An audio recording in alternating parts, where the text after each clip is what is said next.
Welcome to The Explainer.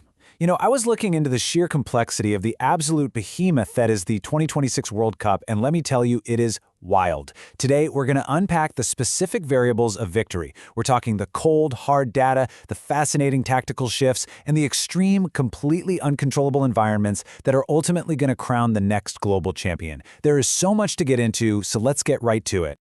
Okay, let's dive into this roadmap. We'll be looking at 1. The Supercomputers World Cup, 2. Defending the crown, 3. Profiles over star names, 4. Tactical shifts and redemption, and finally, 5. The hidden killer, altitude. First up, Section 1, the Supercomputers World Cup. So, before we get into the unpredictable human element of tactics and sweat, we really need to establish the absolute baseline for this tournament: pure data, probabilities, and what the numbers are actually telling us. According to a massive data crunch by the Optus supercomputer, which literally simulated the entire tournament an incredible 10,000 times, Spain leads the pack. They win it all in 16.1% of those simulations. France trails closely behind at 13%, with England sitting just back at 11.2%. Now, the numbers suggest these three are the heavy favorites on paper, but, as we all know, football isn't played on a spreadsheet. Now, what's really interesting about this is exactly why Spain is favored so heavily in those models. When you make your own bracket predictions, you got to look at the routes dictated by FIFA rankings. Spain actually has a relatively smooth projected knockout path. They're looking at teams like Austria, Croatia, and Belgium. Meanwhile, England's projected route is an absolute gauntlet. They would have to face Erling Haaland's Norway, a fiercely passionate host nation in Mexico, and five-time champions Brazil just to get deep into the tournament. Geography and tournament seeding matter tremendously here. Moving on to Section 2, Defending the Crown. It's time to transition away from the sterile projections of a supercomputer and step into the on-the-ground reality of our reigning champions and established heavyweights. Let's look at Argentina. Lionel Scaloni has evolved his system into a very fluid 4-3-3. They're brilliantly blending youth with tournament-hardened experience, boasting incredible squad depth with players like Julian Alvarez and Emiliano Martinez. But there's a vital shift happening here, and it's absolutely crucial. Lionel Messi is now thriving in a deeper, right-sided playmaker role. At 39, he doesn't need to sprint behind defenses anymore, right? Instead, he dictates the game from deep, manipulating space without exhausting himself. They do have a relative weakness to watch, though: vulnerable fullbacks, like Molina or Tagliafico, who can definitely be isolated out in those wide areas. And then, of course, we have France. Didier Deschamps is keeping his pragmatic 4-3-3 shape, capitalizing on unmatched squad depth that is literally perfect for a grueling 48-team tournament. Kylian Mbappe is now operating centrally, which is a massive shift, while Antoine Griezmann orchestrates everything as a false nine. But listen to this, there is a crucial vulnerability opponents are going to exploit: defending set pieces.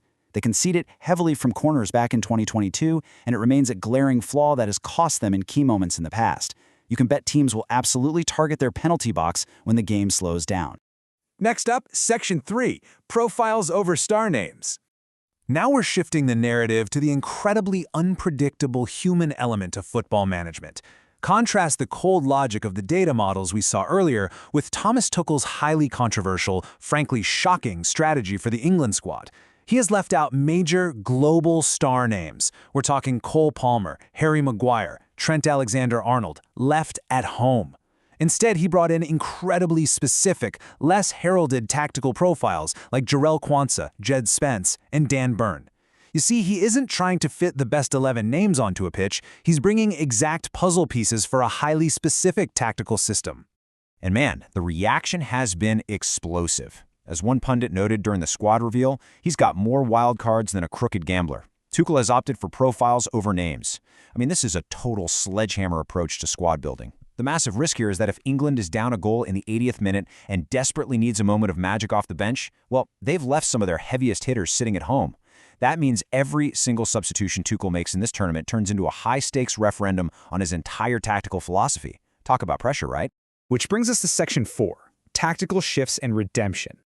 So while England gambles on specific profiles, historic powerhouses like Brazil are entirely overhauling their tactical identities to reclaim their past glory. Under Carlo Ancelotti, they're deploying a concept known as escadinha. Essentially, players naturally form these diagonal passing networks while in possession to completely bypass opposition pressing. And this brilliantly illustrates how Ancelotti is attempting a fascinating hybrid. He wants to resurrect Brazil's classic, expressive jogo bonito flair going forward, while maintaining strict, disciplined European defensive structures at the back. A huge part of this puzzle is Brazil's focus on relationism. They deliberately overload one side of the pitch.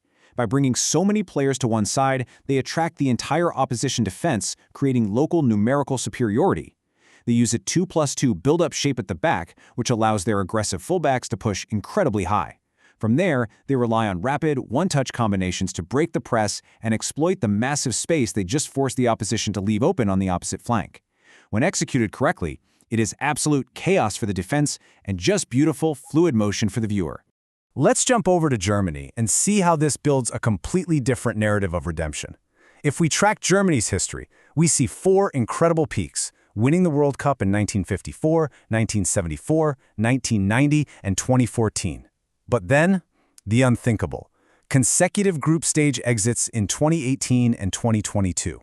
It's a shocking recent low for an absolute footballing giant, which sets the perfect stage for current manager Julian Nagelsmann's redemption mission.